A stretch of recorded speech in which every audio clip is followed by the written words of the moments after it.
gonna keep asking. Has anyone here never seen Ghostbusters before? I ask this anytime I host a screening of an old movie. I have to ask. No. Good. The right answer is I have seen it 100 times. Has anyone seen it 100 times? Oh no. 100 million. Yeah. Probably. Not afraid no ghost. Should we can just keep, there we go. All right. I figured I would just stand here. What if I just stood here for the whole movie? That would have been amazing. So okay, everyone has seen Ghostbusters. Good. But you may not have seen, probably haven't seen this version of Ghostbusters. It is very special and rare, and here to tell us all about it and where it came from as well is Jason Reitman coming right down here. Hey guys, how's it going? Hey. I'm doing great. I'm in the Ivan Reitman Theater. I couldn't feel more at home, and I'm honored that you all came down to see this movie. And I'm glad that you've seen Ghostbusters before, because this would be a weird way to watch it for the first time, because this is an actual work print. So this is what played at the test screening, and for those of you who don't know what that is, you know, when you're editing a movie, you will bring a rough cut and show it to an audience to see how it is. Check the edits, check the rhythm, see if everyone understands everything, and it's just a work in progress. But usually what happens to these movies is, particularly back in the day, is you'd take that actual film and you'd go back, cut it back all up and start, you know, getting closer to the finished version. But Shelley Kahn, the editor of Ghostbusters, had the thought to actually record a beta SP tape of that work print, and it's the only reason we have this. The last time anyone saw what you're about to watch was one audience, one night in 1984, and today is the first time since then that anyone will watch it in a movie theater. It is a very rare thing to see a movie at this stage, particularly like a classic. Before it was an A, when it was more like a BB+, and there was all this extra stuff in it. And it's not not only is it not the version that people are going to be used to, it's not entirely finished at this stage, right? We should explain like what people are going to see. I'm so happy you brought this up. This is going to look like crap. I put it a little nicer. I know there's some young people in the audience who may not even know what a beta SP is or a videotape is, but this is going to look horrible. Like, I'm just warning you in advance. Also, there's no music in it.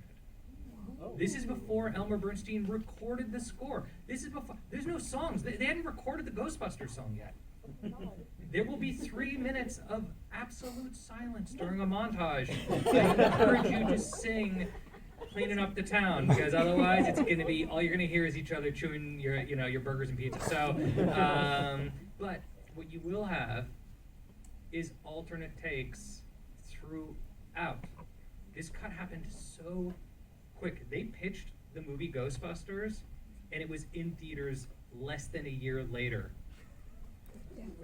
From the pitch. Right, that's They had to absurd. write a script, then they created a visual effects company.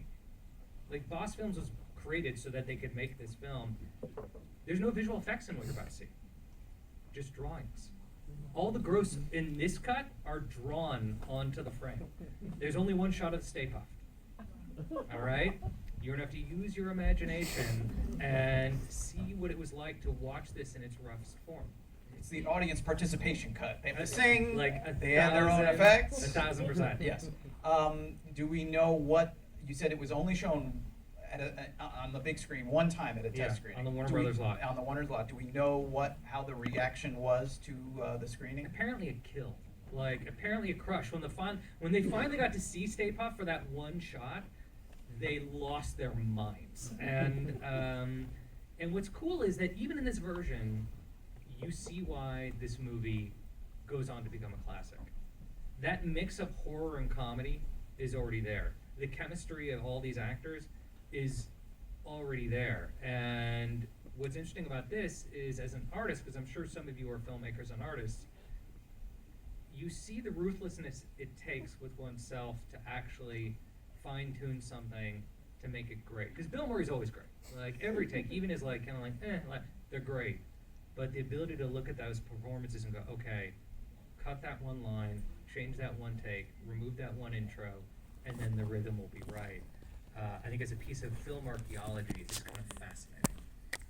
Can you like put into? You mentioned this is very rare, was only shown one time, but like how do we even have it, and like how unusual is it to have any version of any film? I mean, at this stage. I'll be honest. From that era, from the 1980s, I'm not sure if you're going to find another test screening of any movie. Like I think it's literally that rare, and it's only because Shelley Kahn was that fastidious and had that kind of brain as an editor that he'd want to hold on to it. People didn't make these kinds of tapes. It was handed to me as a beta SP tape, and when I went to try to convert it to DCP, it took us months to find a lab in Los Angeles that had a proper beta deck so that we could actually transfer this to DCP so that you could watch it tonight. So it's genuinely very special. What was your reaction when you watched this version for the first time? I mean, it's like, honestly, it's very, I feel like Ghostbusters is like a favorite song.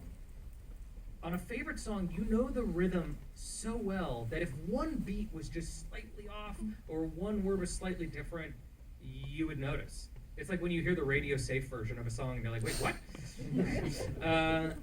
And what's interesting about this is to watch a movie where for many lines you're like, I'm in perfect rhythm, I know exactly what's going to happen, and then something is slightly different and you go, oh, that's so interesting.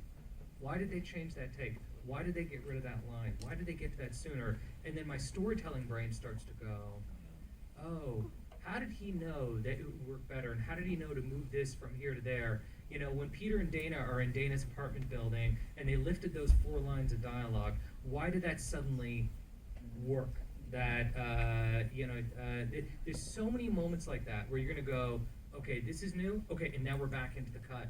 And your brain is going to go, how did they know that if they lifted that little piece, all of a sudden, the rhythm would be beautiful? And that's something that my dad had a great gift for. All right, I would like to. I'm actually going to be sitting in the back watching this one, so I'm very excited. Oh, okay, amazing. Well, look, I was going to try to come up with a list of like things to look for in this, but I lost count because there's so many little beats, and actually, I'll say 2 things to look for. Okay. One, if you saw Ghostbusters Afterlife and you waited to the end of the credits, and there's a little beat of Harold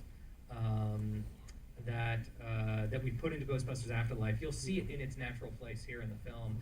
Also, I'll say the one mistake my father did in 1984 was he cut the one shot of my mother and I and my sister out of the film.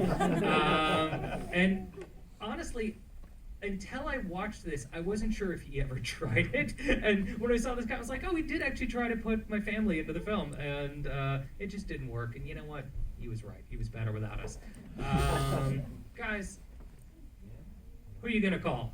Ghostbusters. Sorry, one more time. Who are you going to call? Ghostbusters. All right, enjoy the movie. Thank you. Looking forward to Firehouse.